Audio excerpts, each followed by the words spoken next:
Good morning बच्चों आज हम नेक्स्ट चैप्टर पढ़ेंगे प्रेमचंद के फटे जूते।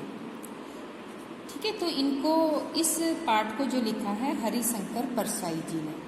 अब इस पाठ को पढ़ने से पहले हम थोड़ा हरिशंकर परसाई जी के जीवन में, उनके जीवन के बारे में हम थोड़ा संक्षिप्त में जान लेते हैं, क्योंकि हम कोई भी अगर पाठ पढ़ते हैं तो उसमें जो है लेखक की भाषा शैली क्या है, उसका कहने का महत्व क्या है, उसकी सोचने का ढंग क्या है, उस चीज़ का हमें पता लगता है। तो इसीलिए हर पाठ से पहले लेखक का परिचय रहता है, तो हमें सबसे पहले लेखक का परिचय जानना आवश्यक होता है। तो चलिए थोड़ा सा हम इनका परिचय जान लेते हैं। तो ये हरिशंकर परसाई जी, यहाँ पे जो प्रेमचंद के फटे जूते जो दिखा रहे हैं, तो वे एक फोटोग्राफर बने हुए हैं। जैसे कि जो प्रेमचंद जी का जीवन था बहुत ही सिंपल सरल, उनके मन में दिखावा बिल्कुल भी नहीं था। प्रेमचंद जी के मन में दिखावा बिल्कुल नहीं था, जैसा वो भीतर से थे वैसे ही वो बाहर दिखाई देते थे। तो इतने प्रसिद्ध साहित्यकार जो प्रेमचंद जी थे, लेखक को बड़ा आश्चर्य होता कि कोई व्यक्ति ऐसा कैसे हो सकता है। फटे जूते, इससे पता लग रहा है कि इसका मतलब इतने प्रसिद्ध साहित्यकार होने के बावजूद प्रेमचंद क्या पहनते थे? फटे जूते पहनते थे। अब फटे जूते पहनने का क्या कारण था, तो ये हम आपको कहानी में बताएंगे। तो सबसे पहले हम थोड़ा इनका जीवन का सार पढ़ लेते हैं। इनका जो जन्म हुआ 22 अगस्त 1924 में हुआ, ठीक है, और मृत्यु 10 अगस्त 1995 में इनकी मृत्यु हुई। इनका जन्म स्थान मध्य प्रदेश के होशंगाबाद में जमानी नामक जगह पर इनका जन्म हुआ था। ठीक है, ये मध्य प्रदेश के जन्मे हुए थे। इनकी जो पत्र पत्रिकाएं हैं उसमें वसुधा है, जो इनकी मासिक पत्रिका थी जो महीने में निकलती थी, और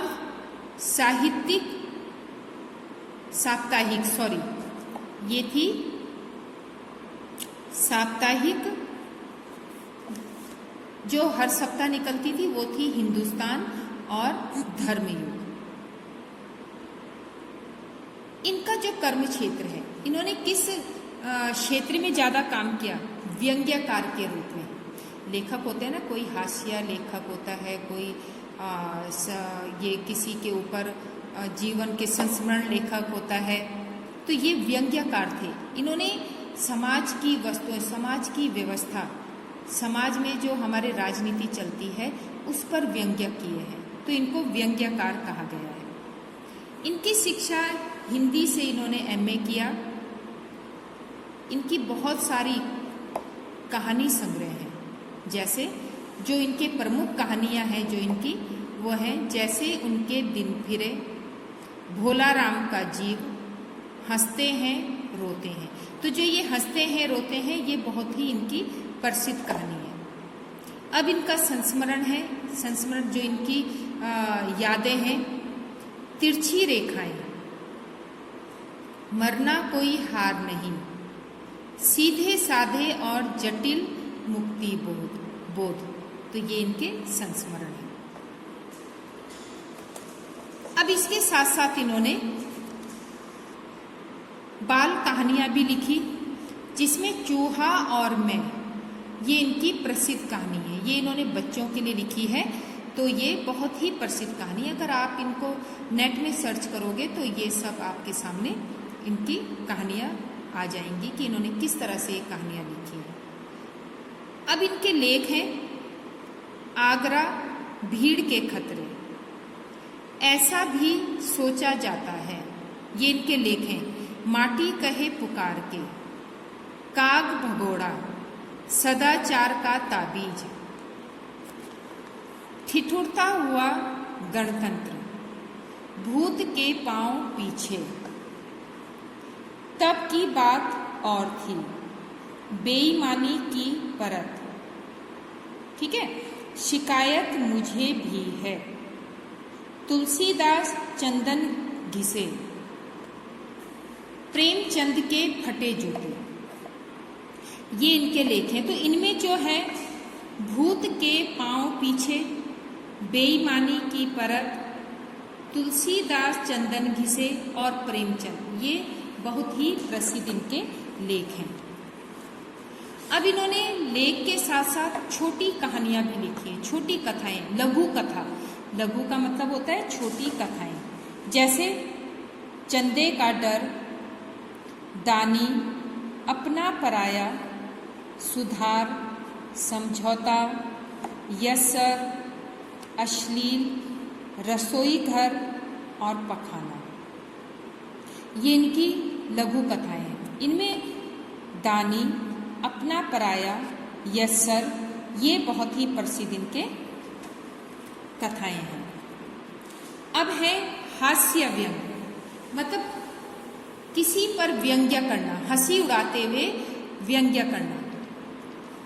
विकलांग श्रद्धा का दौर, दो नाक वाले लोग, क्रांतिकारी की कथा, तुलसी मंत्री का पुतला, नया साल, घायल बसंत, बारात की वापसी, मुंडन, सुदामा के चावल, अपील का जादू, अकाल उत्सव, ये इनकी हास्य व्यंग है, जिसके माध्यम से इन्होंने समाज पर हर विभाग में रीति रिवाजों में हास्य व्यंग किया हुआ है।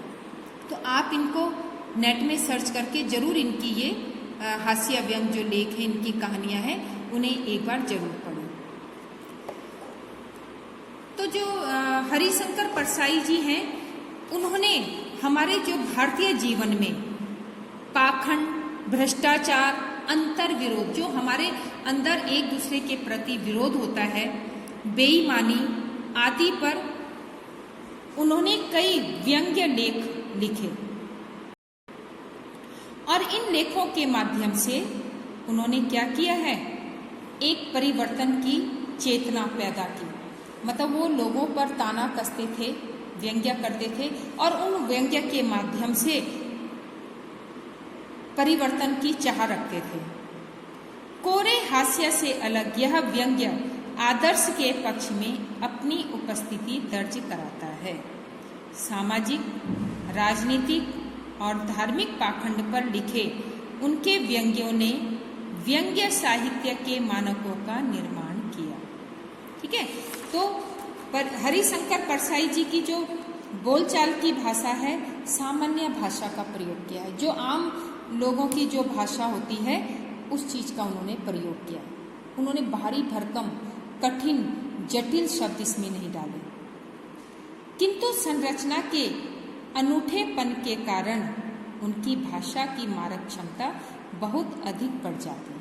लेकिन उन्होंने जो सरल सुबोध उनके जो वाक्य थे, शब्द थे, उनको बहुत ही अच्छे तरीके से, इतने अच्छे तरीके से उन्होंने प्रस्तुत किया कि उनके भाषा शैली का वजन बढ़ जाता है।